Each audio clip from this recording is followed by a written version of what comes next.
日本が初めてオリンピック精神と出会ったのは明治の時代であります。その時の興奮を加納治五郎はこう記しています。世界各国民の思想感情を融和し、もって世界の文明と平和とを助くる。オリンピック・パラリンピックが開催される本年、我が国は積極的平和主義の旗の下、戦後外交を総決算し、新しい時代の日本外交を確立する、その正念場となる1年であります。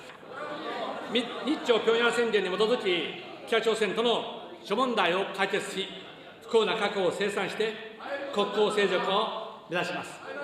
何よりも重要な拉致問題の解決に向けて、条件をつけずに、私自身が金正恩委員長と向き合う決意です。もとより、我が国の国民の生命と財産を守るため、毅然として行動していく、その方針はしっかりと貫いてまいります。米国、韓国をはじめ、国際社会と緊密に連携してまいります。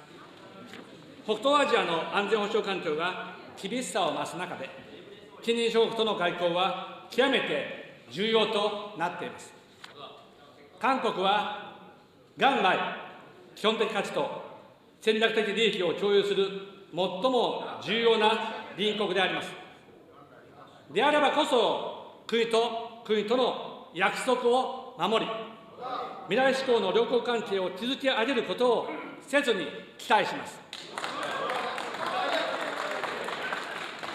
プーチン大統領と長門で合意した元島民の方々の航空機によるお墓参り、そして4島での共同経済活動は着実に前進しています。1956年宣言を基礎として交渉を加速させ、領土問題を解決して平和条約を締結する、この方針に全く揺らぎはありません。私と大統領の手で成し遂げる決意です。日本と中国は地域と世界の平和と繁栄にともに大きな責任を有しています。その責任をしっかり果たすとの意思を明確に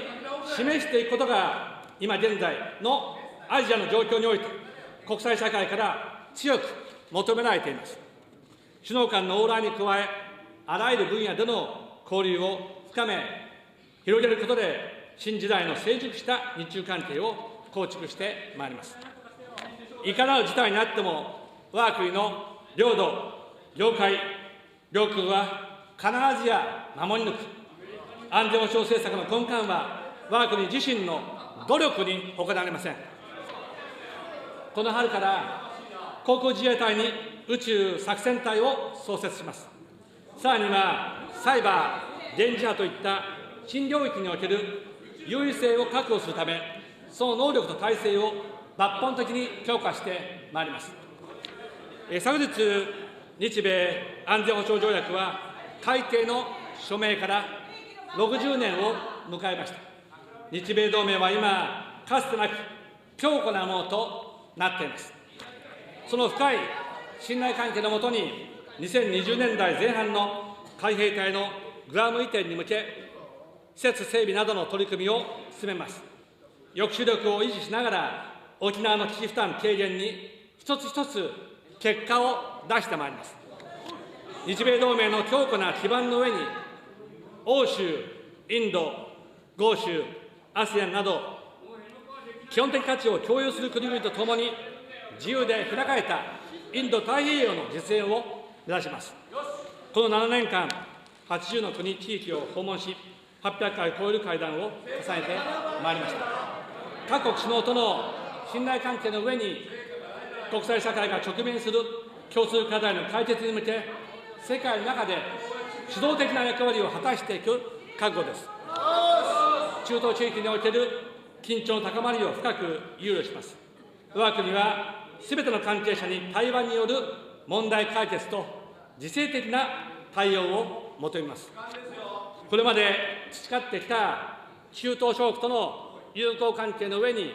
この地域の緊張緩和と情勢の安定化のために、これからも日本ならではの平和外交を粘り強く展開いたします。エネルギー支援の多くをこの地域に依存する我が国として、こうした外交努力と合わせて、自衛隊による情報収集体制を整え、日本艦艇船舶の安全を確保します。自由貿易の旗手として、21世紀の経済秩序を世界へと広げてまいります。EU から脱英国とも速やかに通商交渉を開始します。